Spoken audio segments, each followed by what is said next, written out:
Boa noite, família Bezerra. Demorei, mas voltei.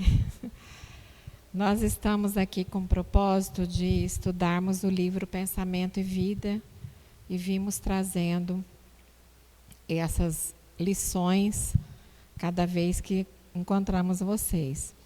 E hoje, especificamente, estamos no capítulo 19, cujo título é Prosperidade. E todas as lições, nós precisamos lembrar da frase do prefácio desse livro, que é: a mente é o espelho da vida em toda parte. Porque o livro chama-se Pensamento e Vida. E em todas as lições, né, Emmanuel nos traz essa questão de olhar onde estamos e para onde estamos refletindo os nossos pensamentos e emoções.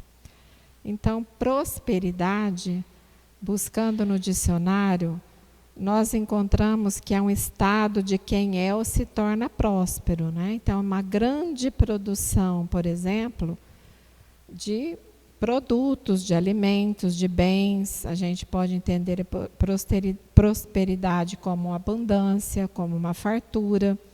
Então, aquela pessoa próspera é aquela que se desenvolve, que progride, que é favorável. E antes, então, de entrarmos em Emmanuel, nessa lição, trouxemos uma história pela lavra de Francisco Cândido Xavier, pelo espírito de Humberto de Campos, que estuda na espiritualidade sobre casos importantes para que nós nos atentemos aos nossos atos, às nossas escolhas enquanto encarnados. E ele traz, então, para nós muitos casos ricos.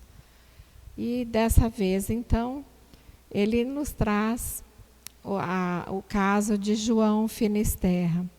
Ele era um espírita, tinha uma família, e poucas pessoas eram capazes de compreender a situação dele.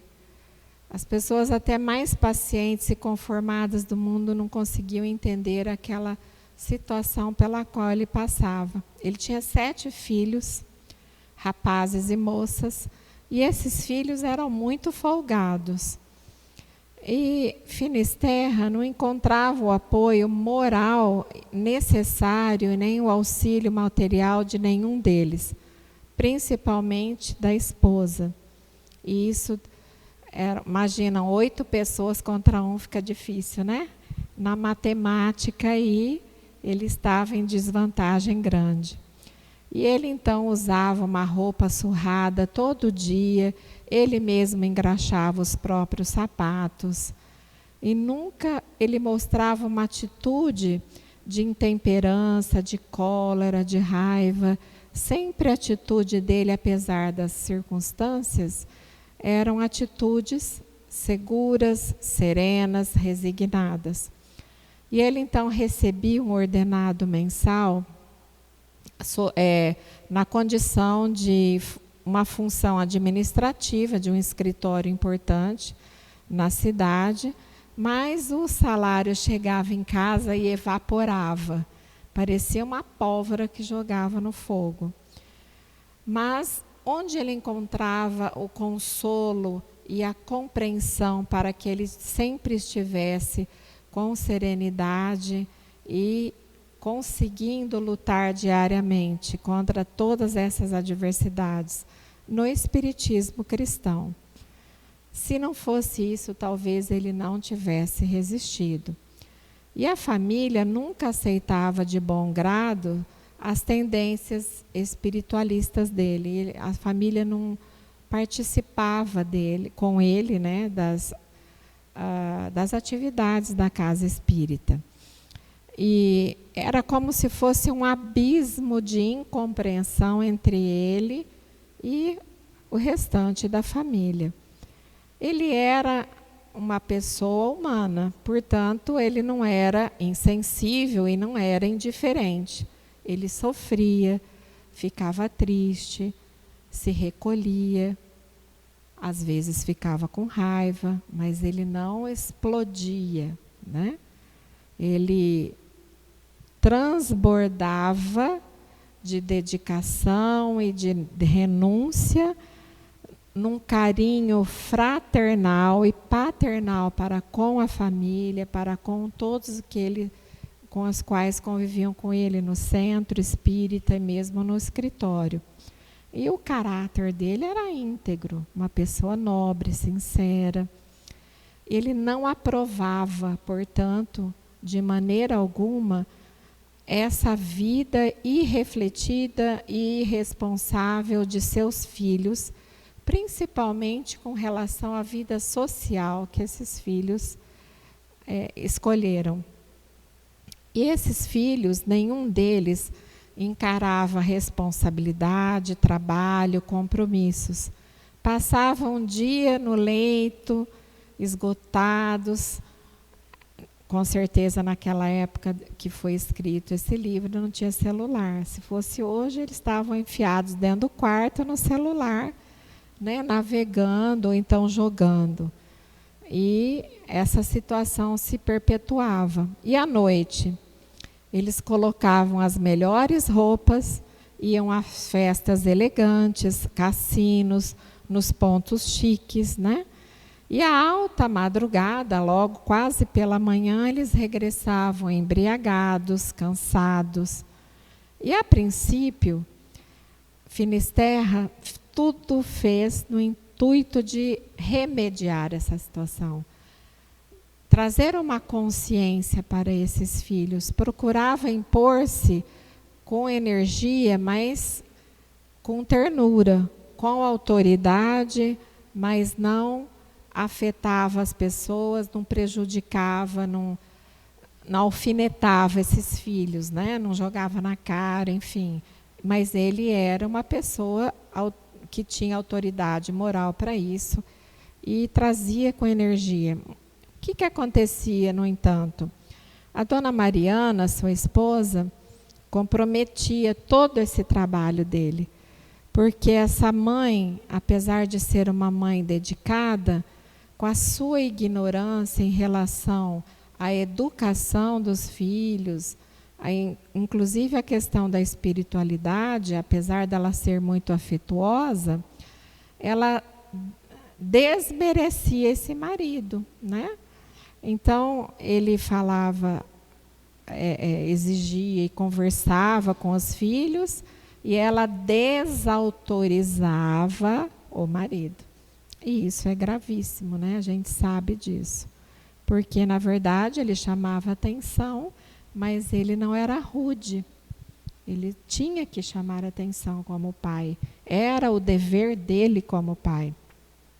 E olha ela nervosa que ela dizia: cala-te, Joaquim, cala essa boca. Você não tem vergonha de chamar a atenção dos nossos filhos desse jeito? O que os meninos fizeram? Toda essa tempestade, porque eles não voltaram mais cedo ontem. E se eu quisesse contar o quanto que eu já sofri nesse mundo por sua causa? E ela falava essas coisas na frente dos filhos. E isso é péssimo numa educação familiar, né? E ele, então, com serenidade, lógico que muito triste, com raiva, respondia para a Mariana de maneira firme, mais educada: eu sou pai, né? E eu não desejo tornar meus filhos, lidar com meus filhos como um carrasco. Eu falo para eles como um pai por amor, procurando integrar esses filhos na esfera do bem, na responsabilidade. Não adiantava. Ele explicava, quanto mais ele explicava, mais irritada ela ficava. Aí olha só o que ela falava: já sei, a gente sempre abre a evangélica em homem de bem, não é assim? Parece que aquela lição de homem de bem está colada em nós, né? E ele sempre lia essa lição e isso a incomodava demais. Então ela diz: já sei, homens de bem no teu conceito. Porque ele usava o evangelho como exemplo. Homens de bem, para mim, ela dizia, são burros de carga, aguentam o fardo alheio e meus filhos não vão ter esse destino. Viver numa escravidão do trabalho, não, né? Estamos velhos, já somos inúteis, eles não nasceram para ser escravos e cativos. Eles vão viver do jeito que eles quiserem, eles que vão escolher. Mas se você desistir, eu tenho os meus braços fortes. E se você não atender isso, não quiser isso, eu dou o pão de cada dia para os meus filhos, porque eu sou capaz. Então, ela enfrentava fervorosamente esse marido. E as duas moças e os rapazes, né, sorriam com aquela vitória. Minha mãe está do meu lado, me defendendo. E ele olhava toda aquela cena, chorava, né, e compreendia que então era inútil a discussão qualquer. Adiantava então atritar, fazer escândalo, porque ela não ia mudar o seu pensamento, o seu modo de pensar, né? E aí ele se recolhia no seu leito, ia ler os livros espíritas, renovar o seu propósito com Deus e pedir muito socorro espiritual e muita força para continuar. E a cada mês, no princípio de cada mês, as contas eram cada vez maiores, porque eles frequentavam lugares muito ricos, né, muito caros, as roupas também, e ela ficava sempre pedindo que ele pedisse aumento para o patrão. Ele morria de vergonha, às vezes pedia, às vezes não. Já estavam com dívidas, né, porque precisaram fazer alguns empréstimos para pagar toda aquela loucura daquela família, né? E ela falava sempre que precisava mais, e ele dizia que não tinha, e ela então se pede um novo empréstimo. E aí ele fala, por que as nossas filhas não podem trabalhar? Por que os filhos não podem nos ajudar? Nossa, pronto, ela nunca, de jeito nenhum. Imagina, minhas filhas, não, elas podem prestar um serviço público. Não, minhas filhas trabalharem no serviço público, você é o responsável pelo sustento da família. Ia ser um vexame, uma vergonha para elas, né? E ele falava assim, mas na juventude nós dois trabalhamos para conquistar o que a gente tem. Qual que é o problema disso? E ela contestava cada vez mais, né, naquele egoísmo, e ela falava, essas são suas teorias, nós precisamos disso lá, mas isso aí é reflexo do teu espiritismo inconsequente, né? Até eu já ouvi isso, né? Do seu espiritismo, do seu Kardec, enfim, né? Meus filhos não vão ser animais de carga. E ele então continuava naquela dificuldade com essa família. As coisas foram complicando cada vez mais, porque eles estavam jogando, né? Jogos de azar traziam muitas dívidas para a família. E quando chega num momento já que não tinha mais o que fazer, ela então, pela primeira vez, né, desesperada, pede a Deus, né? Ai, meu Deus, por que me esquecestes em vossa infinita bondade? Nesse momento ela pede com muita devoção a Deus para que ajudasse a sair daquela situação, né? Meus filhos são injustiçados, são feridos, ela vai falhando. Acolhei minhas súplicas, ajuda meu esposo a levantar essa quantia, que ele está desanimado, enfim. Ela foi conversando com Deus e pedindo para que aqueles pobres filhos, né, pudessem ser atendidos, e ela estava em lágrimas, soluçava. Dessa vez, então, ela estava com muita sinceridade, tocada por essa espiritualidade. E a prece dela foi atendida. O que ocorreu, então? 3 ou 4 dias após a sua prece, Joaquim teve um ataque de angina e é chamado à espiritualidade. Aí essa família se viu sem o marido, né? E aí eles precisaram, de fato, buscar um emprego para que pudessem sustentar a si próprios, né? E a prece dela, então, no caso, né? Vamos entender que às vezes a gente pede a Deus algumas coisas e vem o contrário, porque é aquilo que a gente precisa.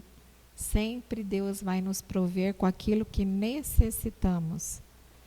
E ela, então, reconheceu, né, depois de tudo isso, a grandiosidade daquele marido que sempre esteve ao lado da família, que nunca se lamentou, mas que deu todo o apoio, todo o ensinamento, e ele nunca foi ouvido, né? E aí a gente falando sobre prosperidade na Terra, por que nós trouxemos essa história? Porque Emmanuel nos direciona a pensar a prosperidade na Terra, enquanto encarnados, pensando na questão material, quer dizer o quê? Fortuna.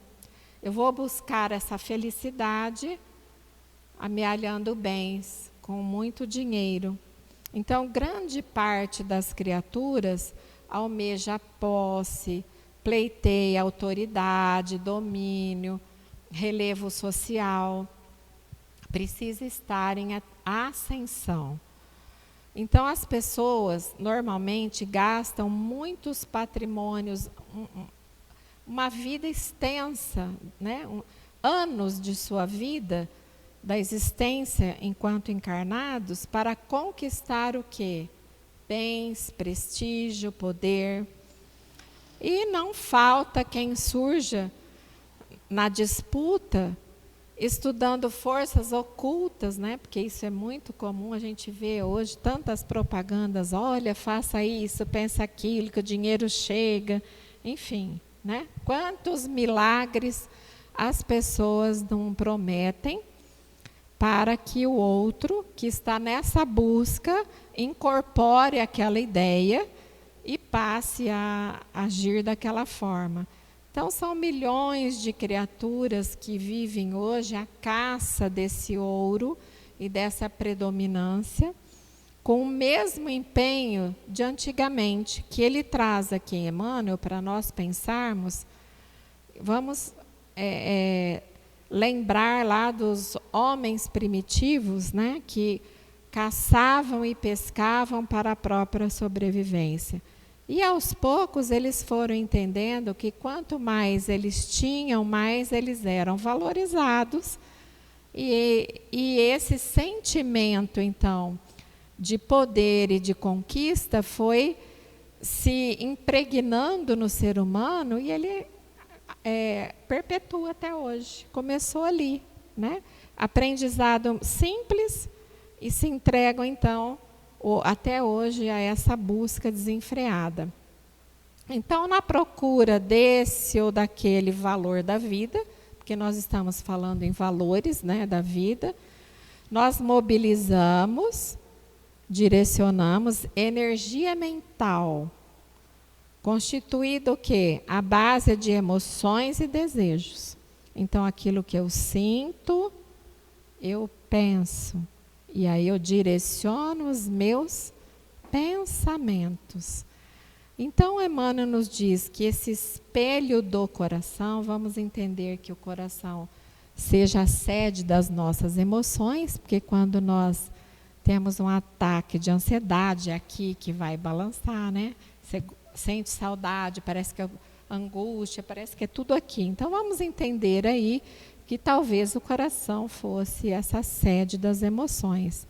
Então, se ele é constantemente focado no rumo de objetos e das situações que buscamos, ele traz, eu estou buscando, ele traz essa rota, elementos que ocupam a nossa alma. Sintonia, né? Então eu estou aqui hoje por uma sintonia com vocês. Senão eu poderia estar em outro lugar, porque eu poderia não gostar desse tipo de atividade. Então aquilo que eu busco, eu vou amealhando elementos semelhantes. E o que Mateus nos traz no capítulo 6, versículo 21? Onde está o teu tesouro, aí está o teu coração. Onde está o teu tesouro, aí está o teu coração. Porque às vezes eu posso falar, mas não sentir. E quando eu sinto, ali está o meu pensamento, os meus valores da vida. Então, Emmanuel nos diz que nessa jornada terrestre, que é bem trabalhosa, mas é revigorante, recuperadora das nossas mazelas, que nós vamos num destino para a glória divina, né, para seres celestiais, sempre nos confundimos com aquilo que nos possui a atenção. Pensemos então qual é a direção dos nossos pensamentos durante o dia. A maior parte dos meus pensamentos está voltada a quê? Aqui, ou a alguém, ou a alguma coisa. Vamos pensando, né? Um dia de reflexão. No que eu estou focado durante o dia, durante a noite? Às vezes até perco o sono e acordo pensando naquilo. Então eu me demoro nesse ou naquele setor da vida, conforme a duração dos meus propósitos. Então eu tenho um propósito, se for muito difícil, eu vou durar um pouco mais pensando naquilo, um desejo, né? Eu vou pensando e aquilo vai direcionando os reflexos da minha mente, né? Então Emmanuel traz uma analogia, como se fosse um filme cinematográfico. O filme são várias fotos que sobrepostas passam e aí a história se dá. O que ele fala aqui? Então é uma história narrada feita de quadros que se sucedem ininterruptos.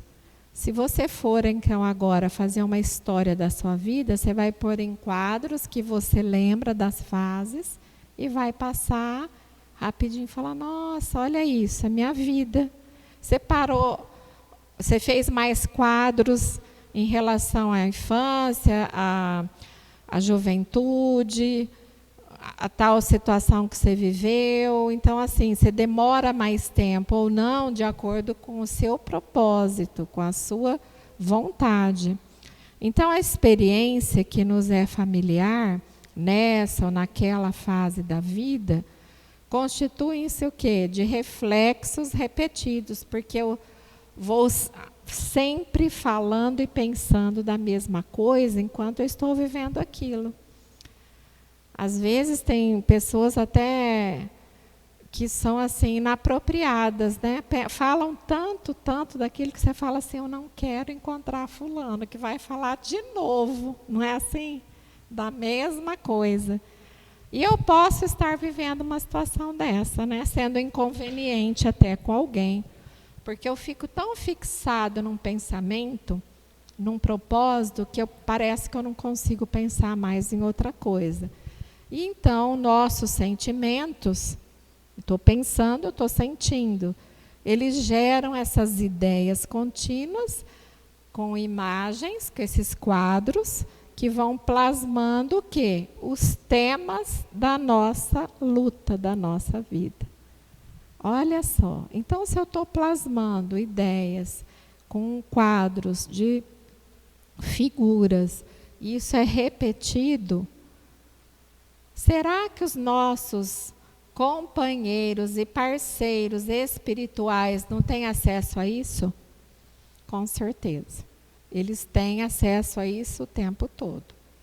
Então, vejamos, se eu sou uma pessoa queixosa, que reclama de tudo, nada está bom, muito difícil, como a dona Mariana aqui, que a gente viu na história, o que acontece? Ela tinha amigos espirituais que ajudavam que ela crescesse ou não? Né? Então, tinham amigos espirituais que acompanhavam, que incentivavam que ela vivesse nessa situação. Por quê? Nós não sabemos. Então, eu vou decidir vou resolver o meu problema espiritual pensando e sentindo de maneira leve, de maneira do bem. Eu preciso ser responsável por isso. Eu não posso mais delegar para os outros, né? Então, esses reflexos dos nossos pensamentos, eles se associam aos nossos sentimentos, à nossa mente, que ela vai criando essas ideias e vai se identificando de modo absoluto com criações minhas mesmo. Então, assim, eu sou responsável pela minha auto-obsessão, pela obsessão de outros que estão aqui me influenciando, pelas companhias espirituais, inclusive as companhias terrenas que eu decido viver com, né? Então, ele fala assim, como se fosse uma tartaruga, a maneira da tartaruga, né? Ela vive naquela carapaça. Ela mesma formou essa carapaça, não foi? Ela nasceu um girino e ela vai formando aquela carapaça. Aí ela se isola e se refugia dentro da própria casinha. Ele faz essa analogia que é muito interessante. Então, o que o Emmanuel traz para a gente pensar? É discutível o conceito de prosperidade nesse mundo, onde nós pensamos somente em fortuna, felicidade, ascensão, autoridade, domínio e poder. Porque nem todos sabem possuir, elevar-se, comandar, com proveito para os sagrados objetivos da criação divina. Nem todos sabem usar a prosperidade a serviço de todos. Então, muita gente, pela reflexão mental desses valores amoedados, vai progredir com títulos materiais. Entretanto, se esses títulos materiais, se essa abundância não se converte em recursos de fatores de enriquecimento geral para a comunidade, para a nação, não só para mim e para minha família, eu devo estender isso, é o meu propósito. Então, se a pessoa não faz isso, ela fica como a tartaruga isolada nela mesma, ela vai cavando abismos e ela sucumbe. E vai gastar muito tempo para ela conseguir se libertar daquela usura, daquela dificuldade que ela mesma criou para ela. Então, milhões de pessoas ferem o solo da vida nesse anseio de ascensão pessoal, né, de poder, adquirem esse renome, às vezes na ciência, pode ser até na religião, ou no próprio trabalho, no comércio, enfim, na arte, qualquer área da vida, mas elas não se movimentam, não movimentam as suas conquistas no amparo, na educação dos companheiros, né, que estão aí nascendo humana. Quase sempre, infelizmente, porque estamos num mundo de expiações e provas, essas pessoas geniais que conseguem essa abundância, sofrem esse retorno dessas ondas mentais de extravagância que elas emitem e caem em perigosos labirintos de purgação, de obsessão e de débitos para consigo mesmo. Então, há muita prosperidade, mas aparente. O que é mais deplorável que a miséria material em si. Então, ele fala, às vezes a pessoa está com a mesa vazia, o fogão sem uma panela, uma comida, com muita dificuldade, sem teto, Mas essa pessoa, como nós vimos, eu vi cada cena, vocês devem ter visto, dessas pessoas que sofreram no Rio Grande do Sul, né, nesses nossos irmãos, que não tinham absolutamente nada e estavam num caminho louvável de reparação. Eu vi uma cena que me tocou, um senhorzinho de idade no telhado de sua casa, bem humilde, chega um barco para trazer marmita para ele, ele sai dali daquele telhado com uma penca de banana e fala, leva para você, é a única coisa que eu tenho. E o moço, não, mas eu trouxe comida para você. Ele, não, mas eu faço questão. E o moço teve que aceitar a penca de banana. Então, assim, não é uma atitude louvável? Ele não tinha nada. Então, é isso que Emmanuel está dizendo, né? Isso é muito mais prosperidade do que um outro que fala assim, eu não vou lá, já tenho 70 anos, vou lá para quê? Né? Estou desviando a minha função, não vou lá. Então, e pessoas ricas, né? Então, enquanto esse banquete oponente e a bolsa farta, milhões na conta, né, muitas vezes, apenas significam, na visão de Emmanuel, avenidas de licença que correm para o despenhadeiro da culpa. Porque quando a pessoa, esse espírito cair em si, às vezes só depois do desencarne, isso acontece a maioria das vezes, e aí vem então essa culpa instalada, né? E aí a pessoa reencarna com muitos problemas de ordem mental, porque a culpa está permeando a pessoa o tempo todo, né? De onde só conseguimos sair ao preço de longos estágios na perturbação e na sombra.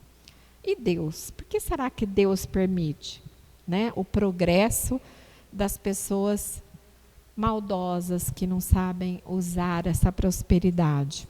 Então, Emmanuel responde o seguinte para nós, porque eu também me fiz essa pergunta muitas vezes. Na verdade, semelhante fortuna não existe, porque ele diz que a prosperidade ausente de conduta reta, não existe conduta reta, não passa de apropriação indébita. Então, vamos pensar que Deus nos dá a oportunidade para que possamos ajudar o mundo a progredir. E eu não faço nada com isso. Então, essa é uma apropriação que me foi dada, mas está em débito. Eu fico em débito com o Criador. E é por isso, então, que ele vai dizer que se essa prosperidade ausente dessa conduta reta, é como se a pessoa usasse uma roupa linda, maravilhosa, brilhante, e essa roupa cobre chagas horrorosas do corpo da pessoa, né? E isso vai exigir o quê? Exige da pessoa que ela tenha reflexos contrários, busque a renovação íntima daqueles enganos originários quando ela começou a escolher só o caminho da tartaruga, né? Do egoísmo. Porque, veja bem, teremos que prestar conta desse empréstimo tomado da misericórdia divina, e os juros podem ser muito altos, dependendo das nossas escolhas. Então, qual que seria uma prosperidade legítima, de acordo com Emmanuel, né?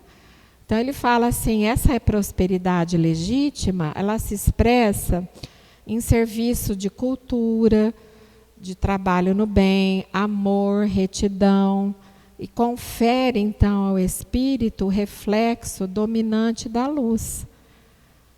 Eu vi ontem, numa reportagem, uma pessoa lá, americana, uma família americana, o marido desencarna e deixa para a esposa, que ela já tem 90 anos, uma fortuna considerável, não cabe nem no celular o número. O que ela fez?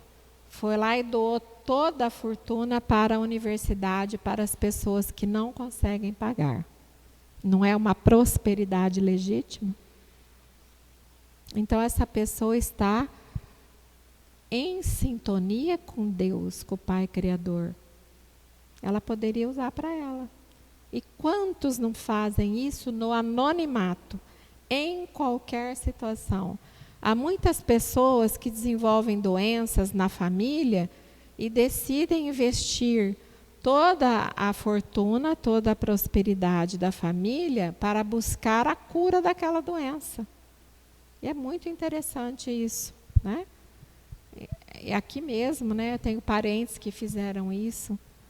Meu filho vem com problema, então constitui uma entidade só para ajudar todas as pessoas da região, para ajudar essas pessoas com as mesmas dificuldades. Então, é uma prosperidade com amor e retidão. Então, não inveje, Humberto de Campos nos fala, não inveje a prosperidade dos homens inescrupulosos e indiferentes. A ilusão temporária pode ser desses ímpios, dos maldosos. Contudo, a verdadeira paz é patrimônio dos simples e dos bons. E Emmanuel, então, para encerrando, nos diz o seguinte: a vida não foi criada para a mendicância. Em toda parte. A natureza é uma lição viva de magnificência divina. Tem muita abundância na natureza. O rio é o tesouro das fontes acumuladas. Então, ele traz o rio. A colheita, né, daquilo que o homem plantou, através da semente que Deus nos oferece como presente, é o feixe de bênçãos de fartura. E o sol, a abundância do sol, é a riqueza da luz.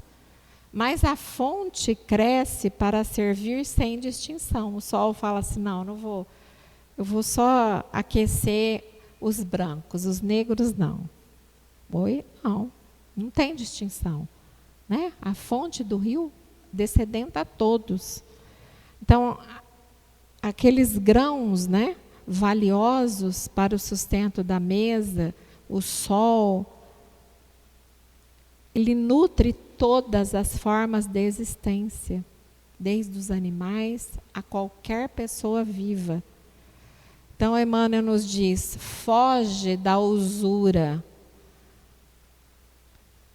mas não temas a prosperidade. Ele não está dizendo, foge, não precisa ser pobre. Não é isso que ele está dizendo. Você tem que ser, sim, buscar essa prosperidade, mas usá-la com amor e retidão. Sabemos que é preciso amealhar recursos que se coloquem a serviço do nosso aperfeiçoamento. Porque para chegarmos aqui, até agora, precisamos de recursos materiais. Senão não teríamos esse lugar maravilhoso, com ar-condicionado, limpinho, não teríamos uma mesa farta, um casaco, né, para nos aquecer. Precisamos de livros para podermos nos instruir. Então ele fala assim, Emmanuel, enriquece-te de sabedoria, estudando e aprendendo. Enriquece-te de amor, praticando a boa vontade para com os que te cercam. Enriquece-te de, agora é pior, paciência, né? Essa agora é a pior. Tolerando com calma, igual o nosso amigo Finisterra, né? As pedras e os espinhos da estrada. Enriquece-te de qualidades preciosas, aceitando o trabalho de cada dia que o mundo te impõe. O dinheiro que domina, esse dinheiro que deixa as pessoas cegas, né? Da briga de família, de amigos, de casais, é sombra congelante de nossas melhores oportunidades de aprimoramento. Mas o dinheiro que é dirigido pelo serviço, pela caridade, ele é veículo de quê? De progresso e ascensão a Deus. Então imita, pois, essa árvore que enriquece as flores e frutos, né, o sol, esse rio de abundância, para distribuir o quê? Alegria, esperança, consolo. Né? Distribui isso entre as pessoas. Nós estamos precisando disso. Porque tudo que a gente vê tem muita maldade, né? Então precisamos fazer a diferença. E não nesses deveres, né? Cumprindo com esses deveres a cada hora da nossa vida. E não nos esqueçamos então que Jesus exemplificou o quê? Essa fraternidade, a cooperação, o amor, o perdão, a retidão, dando sempre de si, mas sem mendigar. Ele confiava no Pai. Então, muito obrigada pela atenção de vocês.